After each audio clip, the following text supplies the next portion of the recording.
Hello students, तो आप सभी का शिक्षा केंद्र में स्वागत है। जैसा कि क्लास 10th के मैंने टॉपिक्स लिखवाए हैं, उसमें आपका डिस्क्रिप्टिव पैराग्राफ उसमें एक इंडियन फार्मर का बहुत इंपॉर्टेंट टॉपिक है, तो आज मैं वही लेकर आई हूँ। तो सबसे पहले आपकी हेडिंग आएगी इंट्रोडक्शन, जिसमें आप लिखेंगे Indian is an agriculture country. Most of its people live in villages. Their main occupation is farming. The Indian farmer is generally a simple man. बस इंट्रोडक्शन में आपको ज़्यादा कुछ नहीं लिखना है, बस फार्मर के बारे में बताना है कि वो कैसा ऑक्यूपेशन करते हैं, कैसा वो क्या करते हैं। फिर सेकंड हेडिंग आएगी आपकी हिज ड्रेस एंड हाउस। इसमें इनकी वेशभूषा और उनके घर के बारे में बताएंगे। तो he wears a dhoti and kurta clothes. In winter he wraps a blanket around his body to keep away the cold. Before independence, he lived in huts or kacha houses, but now he lives in pakka houses. Some rich farmers have built very grand buildings. ठीक है, इनके घर के बारे में बता दिया, इनके ड्रेस के बारे में बता दिया कि वो कैसे कपड़े पहनते हैं, कैसे पहले रहते थे।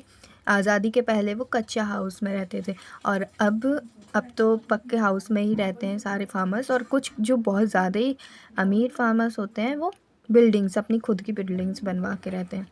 और उसके बाद थर्ड हेडिंग आपकी आती है education. Education. The old farmers are uneducated, yet they have full knowledge of the modern techniques of agriculture. They know all types of manures, fertilizers and pesticides and use them. Education में आपको इतना ही लिखना है। Then उसके बाद आएगा enjoyment. In the field of recreation and enjoyment, also the Indian farmer has come forward. In most of the houses in villages, we find televisions and other means of entertainment as in cities. उसके बाद fifth heading है his life and improvements.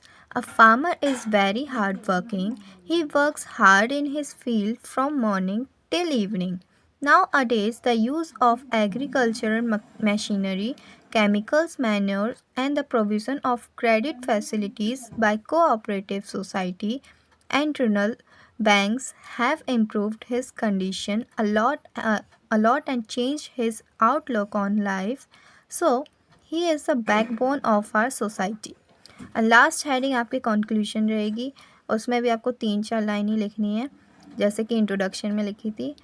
Farmer is an backbone of an country, he grows food for us, really farmer is God in man's form.